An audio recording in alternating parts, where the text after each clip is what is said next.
Welcome to Nice Ashes. I'm Mike. And I'm Nate. What are we smoking today, Nate? Well, I was trying to look at that, and it's all backwards. It's mirror image. I'm just kidding. On the other side of it, it is Undercrown Shade, I guess, and it looks to be a Connecticut wrapper. Yes. I'll tell you what, I put it in my mouth to wet the end, and it was not a pleasant taste. I was going to say the same thing. It is oh, not. No. Oh, no. I was going to say the same thing. Well, you know what? We're going to do it for you, the listener, anyway, and we will see. We're both in our own home studios again, which is nice because I don't have to wear pants. Hell yeah. Not that Mike doesn't let me go pantless. It's just he can't keep his hands to himself if I do, so. Exactly. I am not rocking a proper shirt right now, just for all our listeners to know. Okay. That's the director's cut of the episode. You get to see Mike shirtless. Yeah. Sarah was making fun of me earlier today. Okay. How about we light this thing up and we'll just kind of see where it goes. Absolutely. It doesn't smell very good either, dear listener. Oh, God. I mean, great. I like this. It has a very strong flavor. It has something, yes. In other news, I'm pairing this with a Black Russian. Oh, hey. I figured I'd take the role of Mike in this one and come in hot with a cocktail. I am pairing it up with a big wave that I took from Rockfest because we got evacuated, and a glass of Johnny Walker Black. Nice. I was gifted a bottle of Kahlua, or, a mostly full bottle of Kahlua. Mm-hmm. And I was like, what can I make? And so I was looking up all these different recipes, and it was, of course, mudslide and all this other stuff. And then it was Black Russian. And I had White Russians before, but I've never had a Black Russian before. And they're quite nice. They are. Former guest Al has pretty much only drank Black Russians for, I don't know how many years. 15 years. Okay. Yep. That's like, I don't think I've ever seen him drink anything else in 15 years. Wow. Yep. He's got it down, man. He like tries different vodkas and Kahluas. Oh, okay. Nice. Nice. Yeah, he like explores all the avenues of the Black Russian. Yes. Well, before we get into our topic, I wanted to, and I put this in the notes of last episode, but I wanted to clarify something here from last episode with the Mandela effect, right? And we were talking about Queen's We Are the Champions. Well, it turns out that the greatest hits recording of the song does include Of the World, but not the original vinyl pressing, not the original recording. So that was something that was added for like the greatest hits. So I just wanted to clarify. You may not be crazy on that one. We might have been gaslighting you. So we were definitely gaslighting. Definitely. And I did rewatch the end of Mighty Ducks, and they used the greatest hits version. So of course, in there it is Of the World.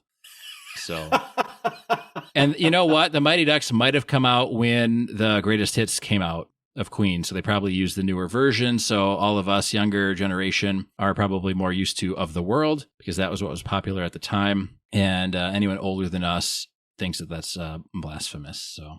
Oh, sure. Speaking of blasphemous, outside of this cigar here, I watched something else blasphemous.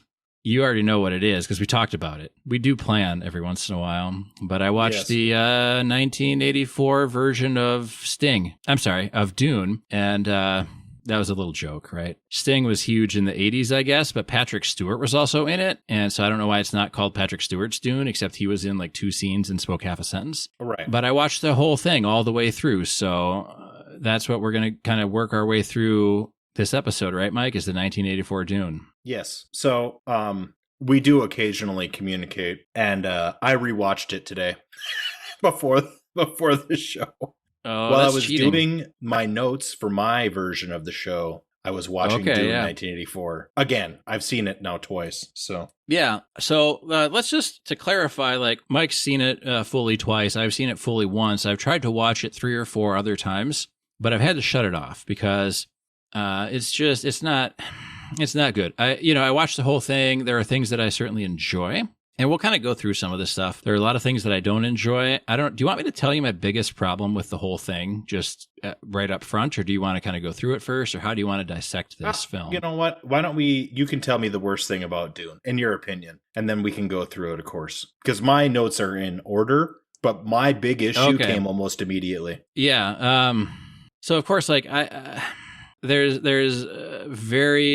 a lot of artistic, I don't know if it's artistic is the right word, but there's a lot of liberties taken with the Dune storyline and who is and isn't kind of like a villain or a knowing person versus an unknowing person. My biggest complaint against the whole film, outside of all of the freaking narration and inner monologue stuff that happens, and I know why they did it, so, like we don't have to quick defend it from Nate, but I know why they did it. It's just, I didn't like that. But my biggest thing that I didn't like, and I kind of realized maybe halfway through, was there aren't any establishing shots of anything. So you're watching and there's some people in a room and they're talking, and then you're at another scene and there's some more people in a room, but the room looks kind of different, but you're not really sure if you're on Caladan or Arrakis or Jedi Prime or, so there's not really much in the way of establishing shots to help the viewer get a feeling for where we are, who we're talking with, and that's despite all the narration and kind of setup work at the beginning. And so it really helps.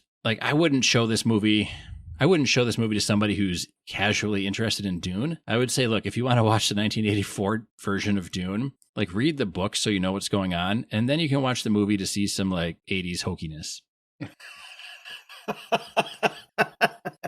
Well, you hit one of my complaints, I guess. I have moans and niggles, and as the movie went through, I kind of just wrote things that I liked and things that I didn't like. Yeah, let's talk about some of the things, or what's your biggest thing? You do your biggest thing you dislike, and then let's talk about some of the stuff that we do like, and then we can kind of talk about what differs from the canon or the actual storyline. I agree with you. The level of narration is absurd, and there is a very good reason why they have to have so much narration. Yeah, I mean, they're basically cutting down a full book to a brisk 2 hours and maybe 3 minutes, and that's less than part one was, of Denis Villeneuve's part one was almost 3 hours long, right? Yeah, it's right. I mean, the new version is going to be twice as long easily for the same story. So they just didn't have time. They tried to cover too much material. So they had to talk through it, which kind of sucks.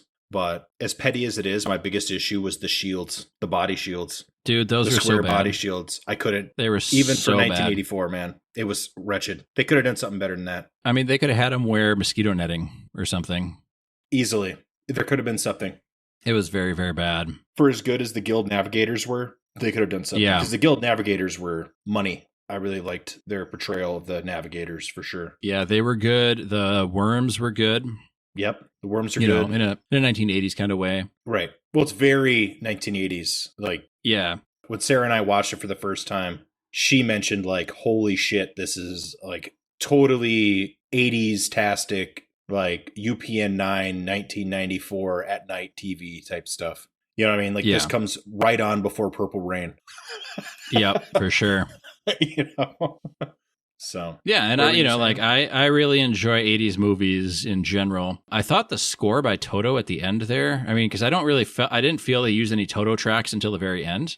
Mm-hmm. But kind of the instrumental, like, 80s power rock stuff was really nice. I thought, like, I wasn't really sure what to expect, because a lot of times when you're like an 80s movie and score by Toto, you're like, okay, are they like going to be singing a song called Paul Atreides of Dune? And like some hokey lyrics put in, or are they, how are they going to do this? But it was all instrumental. And so I thought it was well done. I think my favorite thing from Dune, the movie in 1984, was probably the map paintings. The background map paintings were just gorgeous. Oh, sure. They were nice. I liked the Emperor's castle, or his, like, all the weird gold and, like, the detailed, like, 3-dimensional backgrounds that they built. Yeah, I thought it was very neat. over the top, which it's supposed to be. Yeah. I want to talk real quick about casting. Yes. I really liked the actor they got to play Duncan Idaho in this one. It felt to me like the Duncan felt to me in the books. Sure. Where Jason Momoa is a little more quirky, right, in the new one. I really felt that this Duncan just kind of was what I expected the character to be. If I could clear my brain out of everything. I was not really a fan of the actor that played Paul. I know he did some stuff in the 80s, and that's fine. And I really was not a fan of who they cast as the Emperor. The Emperor seemed kind of like meek and mildish compared to how he was in the book. Yeah. He was a little too competent, really, when you think about it. I mean, you know what I mean? Like, Shaddam's supposed to kind of be a nitwit a little bit. Yeah, he didn't really give like nitwit vibes because he was almost playing it too nice, like a elderly grandfather who's just trying to be nice. And I really kind of felt like he was supposed to be kind of a giant asshole. Right. Not an overstated asshole, but like definitely kind of that evil streak. Right, like stab you in the back, but also a puppet of everybody else. Yeah.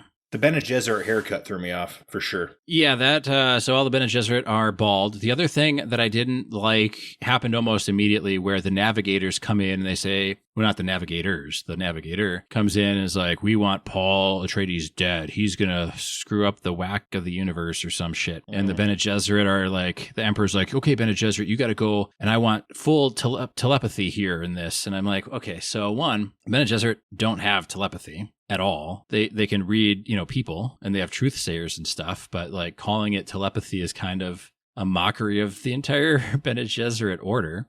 And then two, like the navigators don't know jack shit about anything. It takes them like 7 books for the navigators to finally be like, oh, something's going on here, because their prescience only lets them fold space. Like it's not seeing visions of the future of people and players. And the fact that the Bene Gesserit, after that meeting, when they were listening in, they said, we have to go find out about Paul. Well, they knew about Paul because they know about Jessica, because Jessica's a Reverend Mother. So like it just kind of took all of the wind out of the Bene Gesserit's sail in a way that like modern movies do nowadays to like any male character almost, right? So this was them doing it to the female characters, like making them kind of like charlatans and like we're behind on everything when really they were eons ahead of the game, Right. I mean, the Bene Gesserit in the books were kind of the real power behind the universe. Them and the guildsmen. Yeah, the Bene Gesserit were kind of like the engine, the motor that ran the universe, because it was their whole plan and breeding program that led to all these arranged marriages, even if people didn't know they were arranged. And, they kind of controlled who got born and who didn't,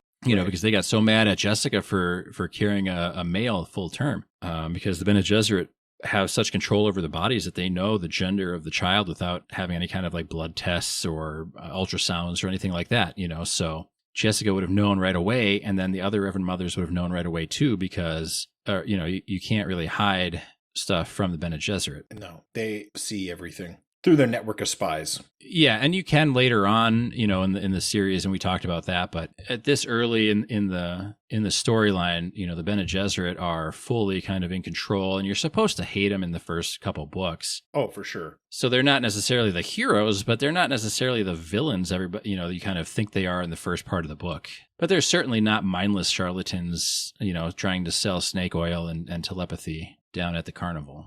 Right. Yeah, that wasn't very nice. I guess there were visual aspects where I didn't agree with.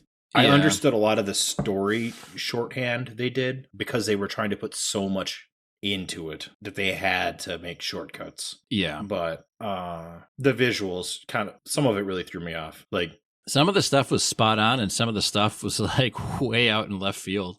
Right. Like the still suits were stupid. Why would you have your whole head exposed to the desert when you're losing, how much moisture out of your fucking head? Yeah. Not as much as Duncan, Idaho after the spinner bullet, but other people are still losing moisture out of their heads. Mm-hmm. I thought the still suits were fine. If anything, a little bit puffy and almost like ski vests, but for the 80s, I thought it was a fairly restrained take on still suits. I mean, they could have come out like in a David Bowie-esque type outfit and said, these are our still suits and they're fabulous or whatever. So I didn't have as much of an issue with that. But yeah, it makes sense. Like you should have your head covered. Right. They should have their head covered, and I don't know why they have such ridiculously huge beards. That's not going to make a good seal. Yeah, I don't care about the beards. How about, so like at the very beginning when Princess Irulan is talking and then they kind of ignore her until the very, very end, but then they still kind of like, okay, I'm getting ahead of myself because we'll talk about the end later. And they're talking like, and the Mentats, they're the human computer machines that have red lips. And then every Mentat you see has like normal colored lips, but huge fucking eyebrows.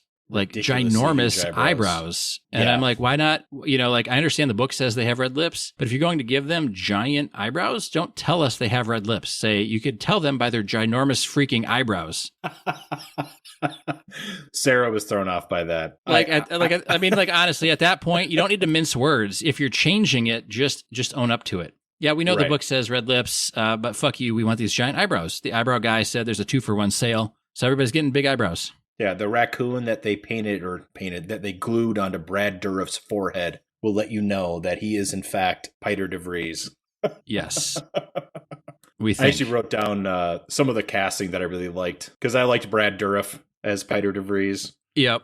I'm a big fan. And I actually like Patrick Stewart as Gurney Halleck. He wasn't in the movie enough. Yeah, he wasn't in the movie enough. I felt like Patrick Stewart wasn't, Patrick Stewart's not really a funny guy. No. I'm sure he is, but like he doesn't usually play funny guys. And not that Gurney Halleck is super funny, but Gurney Halleck is supposed to play some of these kind of like tongue-in-cheek songs, right? And that's kind of his humorous outlet or his like venting or whatever it might be. And he plays the older songs and stuff. And so they had Patrick Stewart carry this ginormous, what I guess they imagine a balisette to be. Unless that is a real balisette, I don't know, then that's too big for an instrument. Like have Gurney play like a ukulele or something else. But it was like the largest thing ever, and it had like all these balls and bulbs and stuff. And it's like it was a 6-foot-long lute. Yeah, it's like a siege. It's a siege weapon, is what it is. I thought Paul was going to ride his balisette through the shield wall at the end instead of the worm. Is that Shai Hulud? No, that's Gurney Halleck's balisette. Yeah, how is that supposed to be a mobile thing that you can take with you into the battlefield and shit? Because it was. When I thought balisette, I thought like half the size of a guitar with more strings. Yeah, I thought somewhere between like a lute, a ukulele, like certainly smaller than a full blown guitar. But this thing was, like you might as well just carry a stand up bass, dude. Right? Yeah, like mandolin size is what I was thinking, something like that. Mm-hmm. So or like an auto harp or something, Yeah.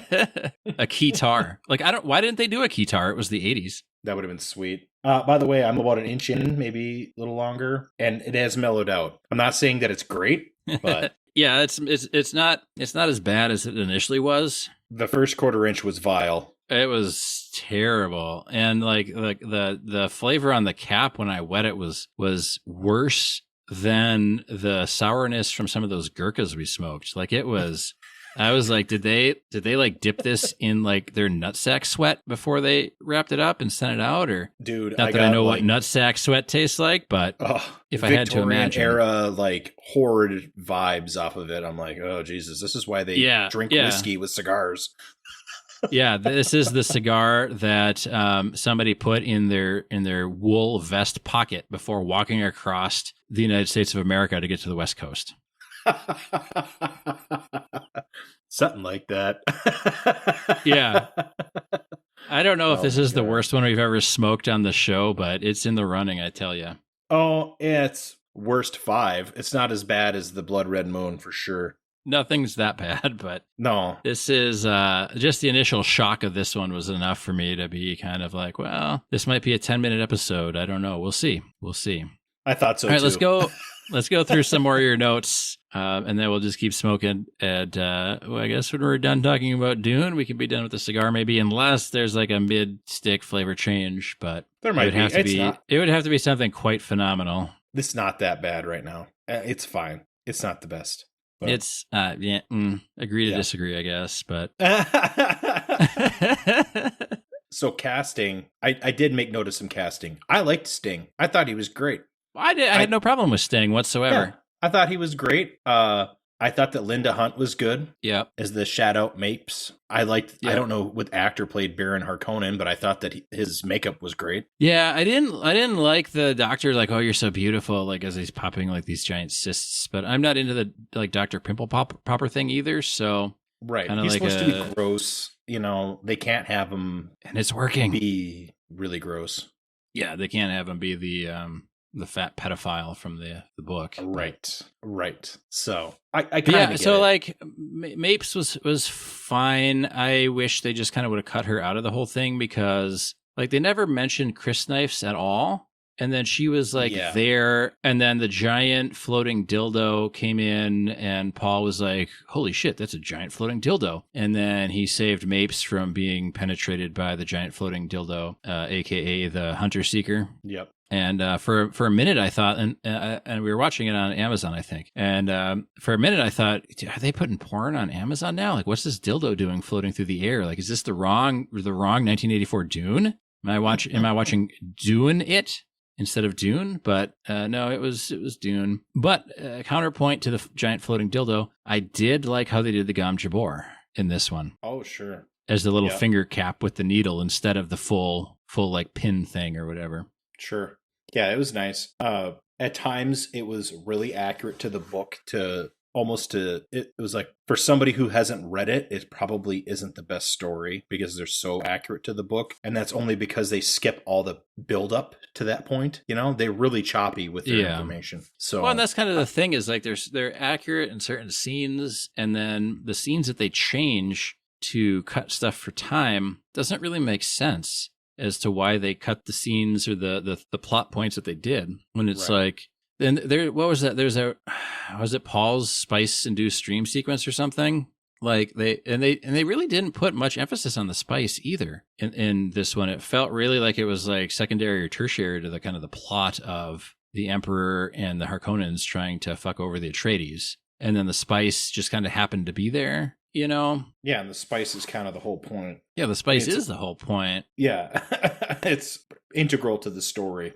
Yeah, so I felt like they didn't really put enough emphasis on that, and then I felt really as big a disservice as they did to the Bene Gesserit. I felt this movie did an even bigger disservice to the Fremen because they didn't really talk about much Fremen stuff. You got to see the underground reservoir of water, and then that was kind of about it, and you didn't really ever get into any of the cool stuff that the Fremen do, only in passing, like, you know. Only in passing, and the architecture I thought was really out of place. Like, yeah, I always envisioned Fremen architecture being more natural than these crazy, like, black lines. Like, you're not in Mordor, you know? Yeah, and you're not, like, post-industrial or something like that. Like, I was expecting something more like, what is that temple at Petra? Where it's kind of like carved into the cliff face or something, you know, something like that. Right. And they weren't Middle Eastern enough. Yeah, there's also as far as I'm concerned. Their eyebrows were an appropriate size, so that was good. Yeah. It sounds crazy maybe to the listener, but the fact that everybody was pasty pale white really threw me off on a desert planet. Yeah. You know, at the very least, there should have been some tan people, you know? Yeah, and that's how they are in the book. They're white, but they're not, they're like darkened brown. You know what I mean? Like, yeah, theoretically, they're a mono race in the sky. You know what I mean? Like, they've all kind of evolved past having genetic differences on that level. The fact that nobody was tan really threw me off. Yeah. Especially since they had no head covering of any kind. Yeah, one of you has a sunburn. I know it. Right, exactly. Like, you should at least have a suntan. Yeah. And for a multi-million-dollar movie, details matter. Yeah. So the other thing I want to talk about real quick was the end, which is kind of like, quick. Do you remember? I don't know if it was an episode or a movie of Family Guy. It might have been the movie when Stewie and Brian go traveling. But they go and take like an open air bus tour in Germany. And so the tour guide is like talking all the way up to like, 1920. And then he's like, yeah. And then so like 1950, we did this. And they kind of skipped over the whole like World War II unpleasantness. And so Brian was like, wait, what happened here in like the 30s and 40s? The tour guide's like, we're all on vacation. So I felt like the ending was kind of like that, where Princess Irulan came on and was like, and then Paul saved the Fremen and made it rain, and there was peace forever, as if he doesn't launch his own jihad immediately after this book ends, Right. Yeah. It was all over the place. It could have been 3 movies and better, but easily. one was just too short, They Yeah, had but they to didn't cut really stuff.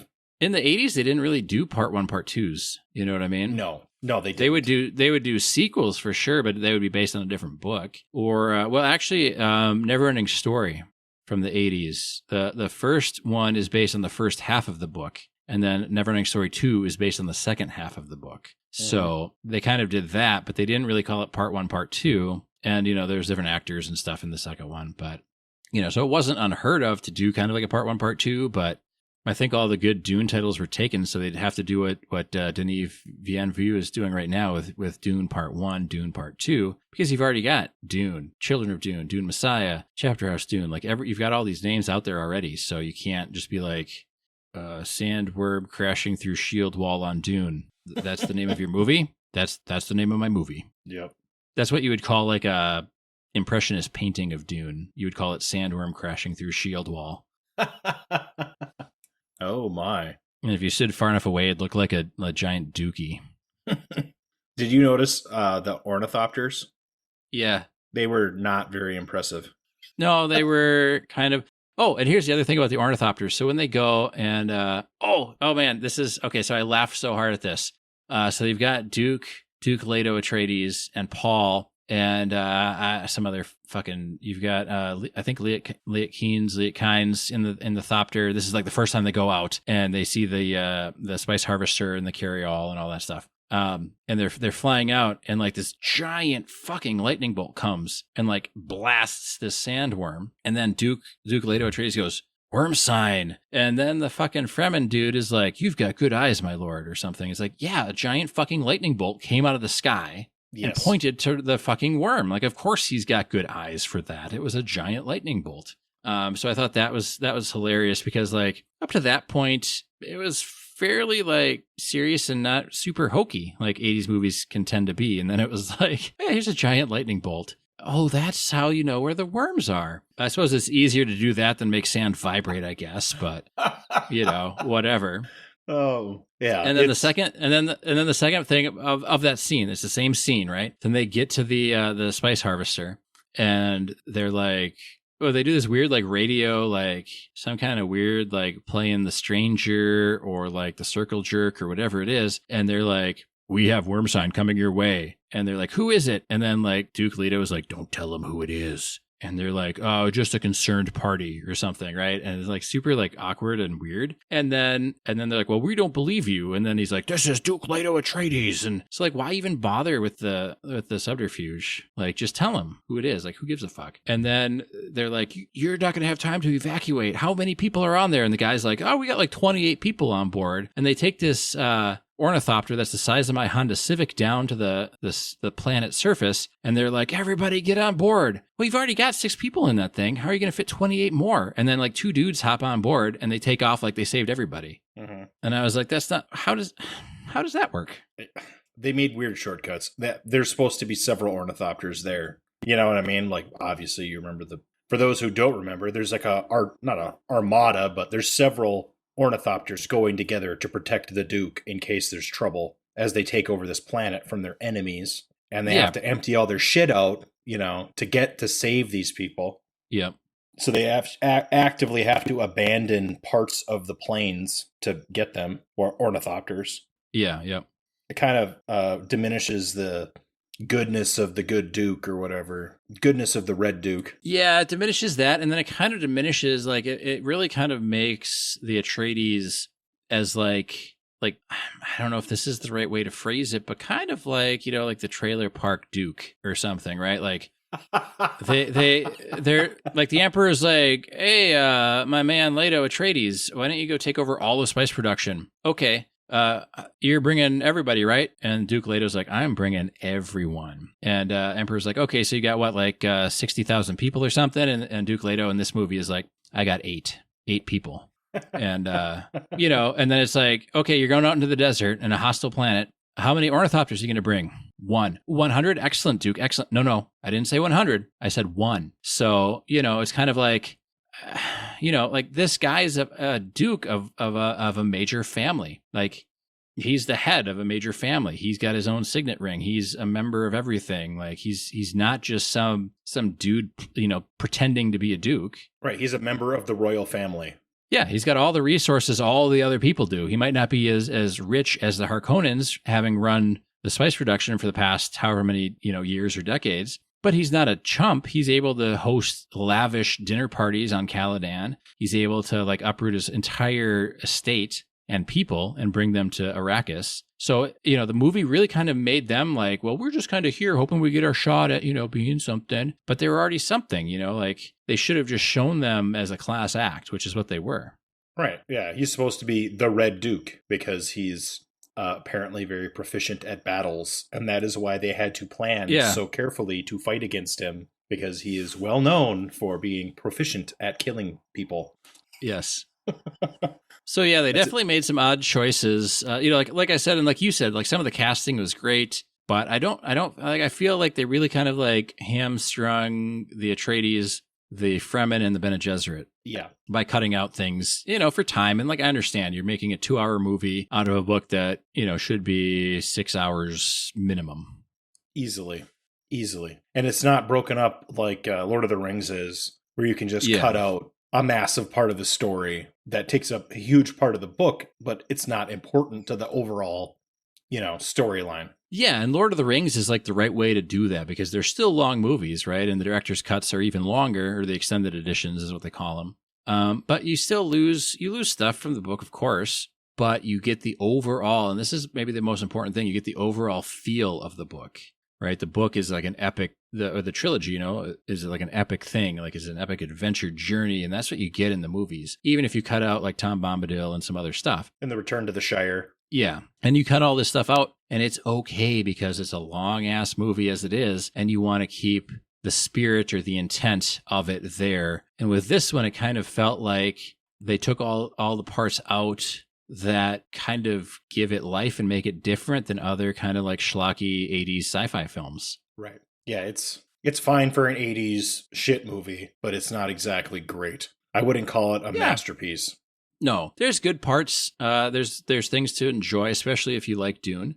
It's not the first one I'd recommend watching. I'd recommend the Frank Herbert's Dune miniseries first. Well, probably the new Denis Villeneuve's, part 1 and 2. I haven't seen part 2 yet because it's not out, but I felt like that was, and we talked about that one. We don't have to go into it here, but that one was very book faithful for the most part. Yeah, I thought it was the good. New one. And the miniseries is good. It's been many, many years since I've watched that. So as long as nobody's sick of hearing about Dune stuff, maybe Mike and I'll watch the miniseries. And then there's a sequel miniseries with the same actors, Children of Dune, which combines Dune Messiah and Children of Dune into another miniseries. So, and I've never seen that. So we should do both of those miniseries and then do our thoughts on that. Oh yeah, I think I have them at the house. Al borrowed them to me a while ago. Yeah. He borrowed it to me when I had to take off 3 months off of work. And I never watched him.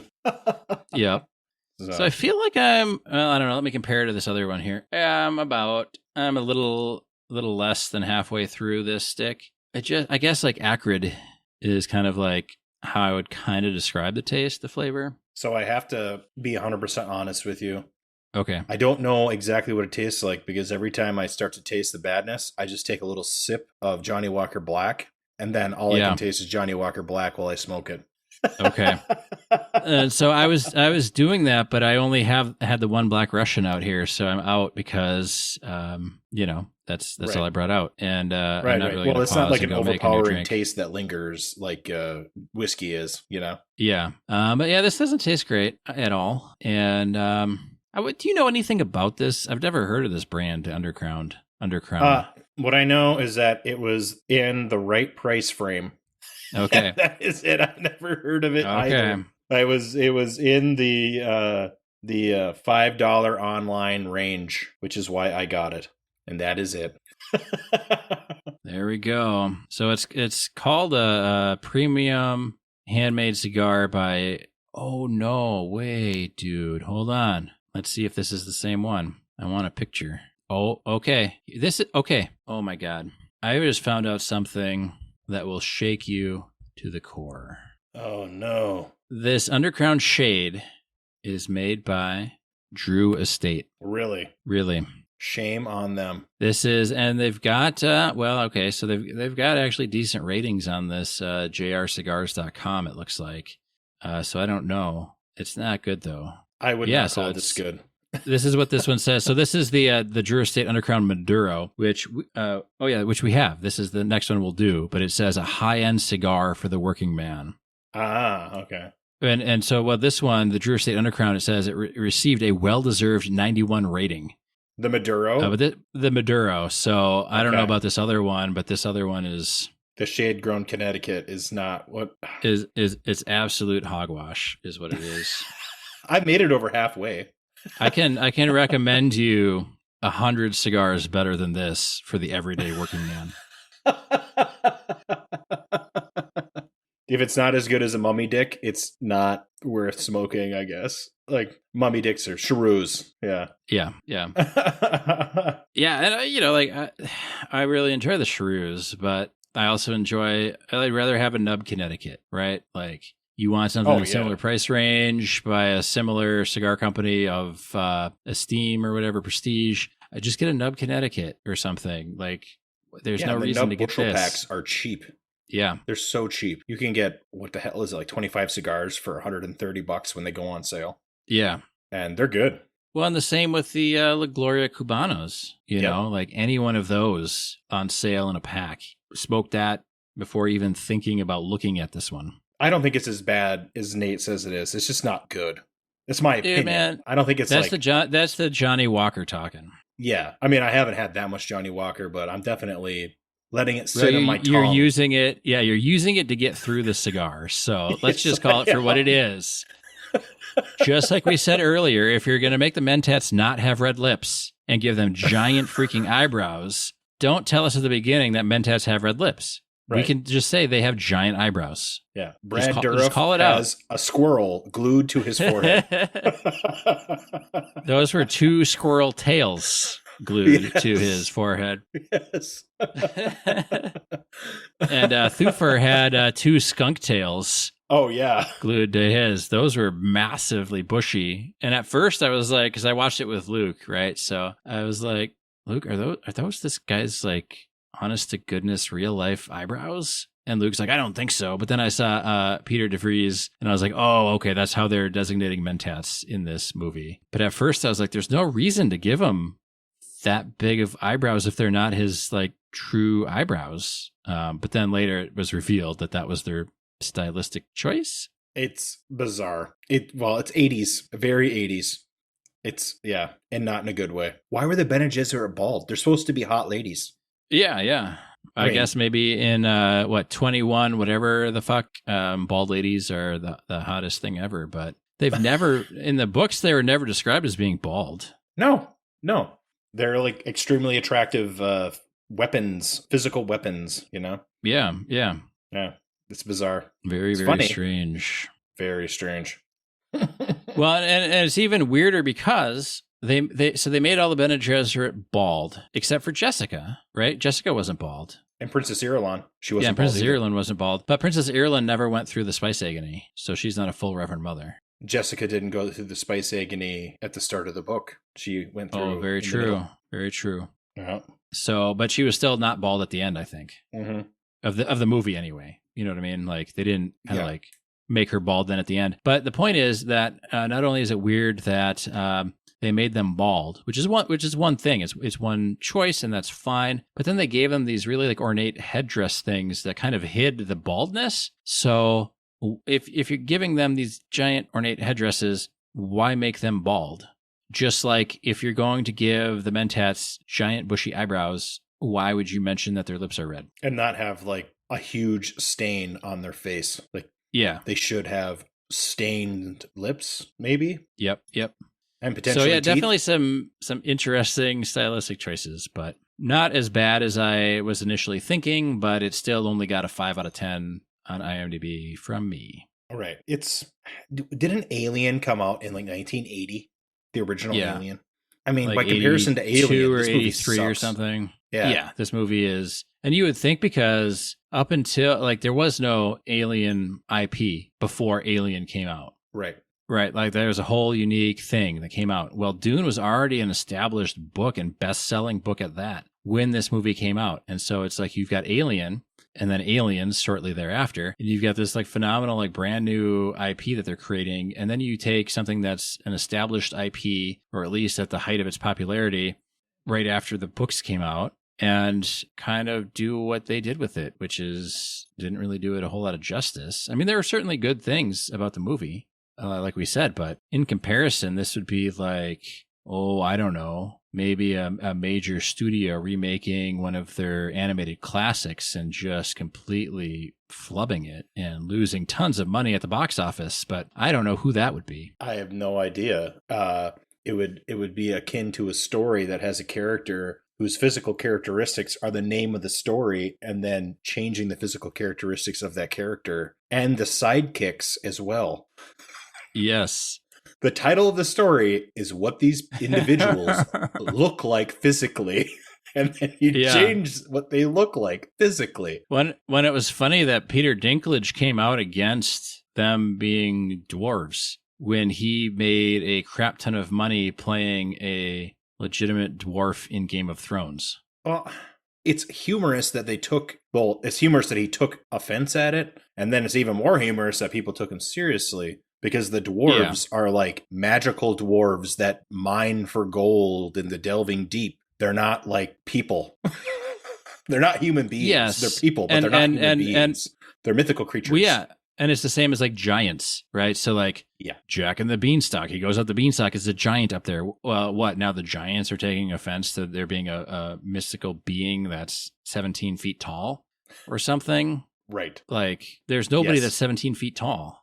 Well, and then what? The hobbits are the hobbits now dwarves, right? Yeah, yeah.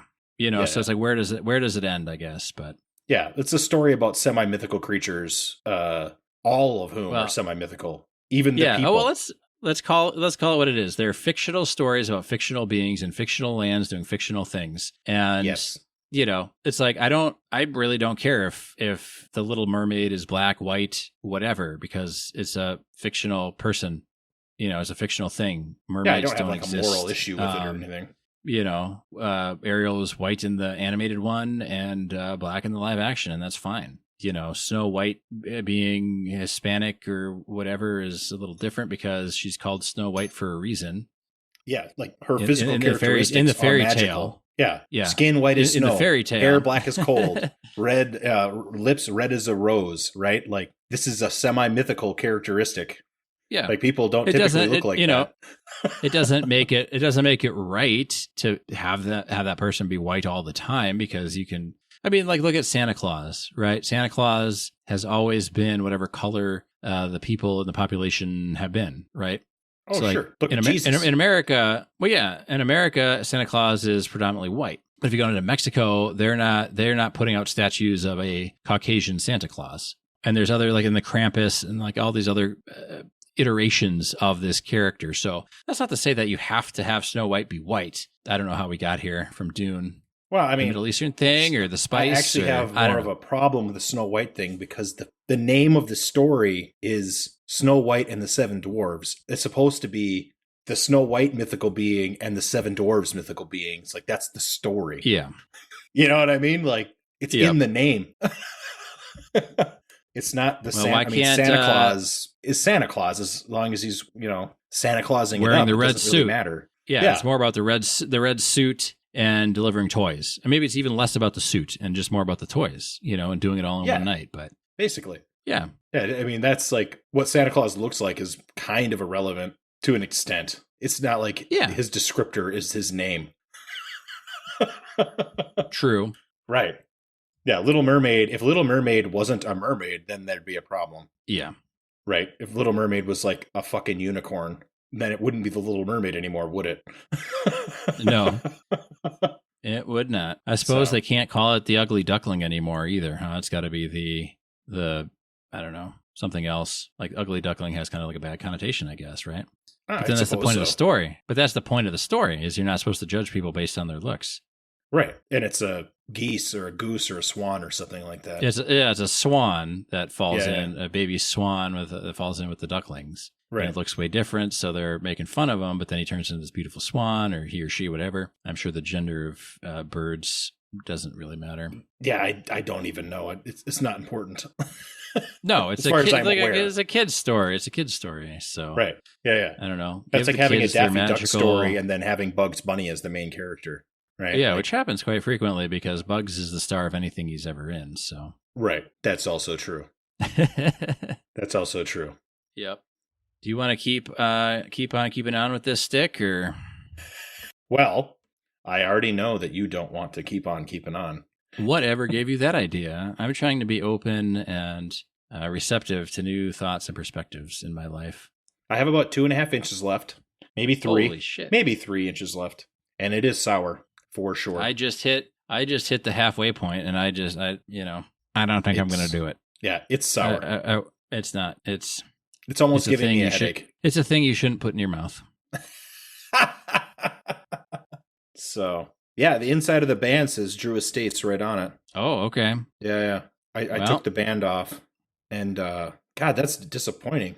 Yeah, I don't want to do a spoiler alert, but I hope the Maduro is better next episode. If it's not, my episode's going to be very short because I have 2 pages worth of notes. Okay.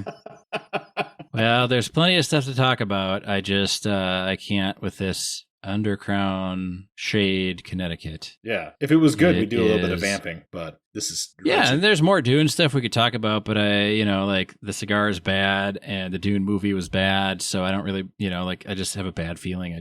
Let's go happy. Let's be happy. Yeah. So I guess that'll be all. I'm putting it down.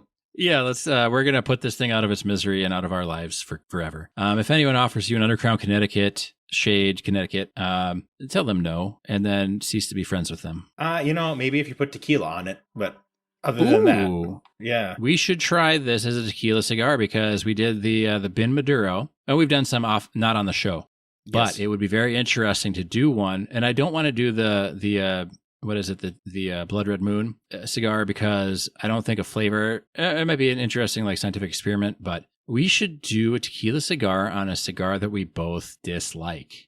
We didn't dislike the Bin Maduro, but it was just meh. This one, right. I actively hate this cigar. So maybe we should try this. You said you have another one in your box, don't you? Yeah, the longer one. Thank God it's longer. I can't wait to smoke more of this. I'll have to look and see if I have one. If you have one, let's do the long one as a tequila cigar. Okay. Otherwise, I'm not even looking forward to it, to be honest. No, avoid this stick at all costs. I'm putting this as my second least favorite cigar after the Blood Red Moon. Yeah, I think that's the only one we quit early, isn't it? We quit another one of the Gurkhas, I think. We quit one of the Gurkhas, yeah. But even that was better than this because this is just sour all the way through. And the Gurkhas, you can at least smoke slower and it tastes better. But this one, I'm smoking super slow because I'm only halfway through and it's still sour and acrid and gross. And yeah, the first quarter inch was rough. That was rough. Yeah, we powered through to get more worse stuff. So yeah. Anyway. Thanks for listening. Enjoy 1984 Dune with a nice Undercrown Shade, Connecticut. Be safe, have fun.